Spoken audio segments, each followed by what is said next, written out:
Welcome to Globe 10.0. I'm Chad Finn, filling in for Kevin Paul DuPont, joined by Scott Thurston. Well, Scott, Terry Francona has his Cleveland Indians in first place as they come to Boston for a four-game set with the team he used to manage, the Red Sox. This is it shows that Tito's a great manager, I think, or at least an early sample this season, that he's still the very good, capable manager that he was here in Boston for 8 years, or 7.5 anyway. It sounds very strange to say Terry Francona and his Cleveland Indians coming to town. But yeah, I mean, it is weird. Francona's track record he's well established. We know what kind of a manager he is, especially with a young team. He's getting some good pitching now. He's putting the pieces together. Will it last? Who knows? But for now, he's got him playing really well in a tough division. See, I think it does last. I don't know if they beat out the Tigers.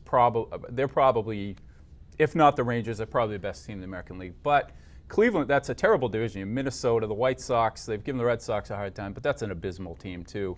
I think Cleveland hangs around this year. It's a really interesting mix of players. You have young guys like Carlos Santana. You have Michael Bourne coming back from his injury, a free agent. They got a good deal.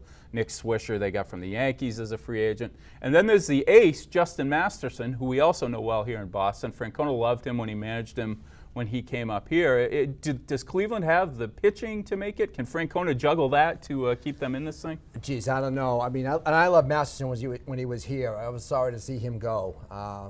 But beyond that, I'll yield to you. Did they have the pitching depth? I don't even know. I don't think I buy Masterson as an ace. He always had that issue with left-handed pitching, left-handed hitters. He seems to have overcome that this year, but he still comes in from the side a little bit. It seems like maybe that'll catch up to him at some point. And then there's the piecing it together with the Scott Kazmirs and guys like that. Yeah. Now, he's been resurgent, though. Kazmir's pitched well for them. He's striking guys out, which isn't a good sign. He had one great start that got hammered in his last one by Seattle, which isn't an offensive juggernaut. But Francona has done a terrific job of piecing this thing together. And, of course, he didn't have Daisuke Matsuzaka in the rotation, which I don't think he ever wanted there. Thank goodness. But with Francona coming back to Boston, it's always good to see a guy who had so much success here, won 2 championships. And I think Red Sox fans who don't hold too many grudges about September 2011 are probably happy to see him doing well in Cleveland, too.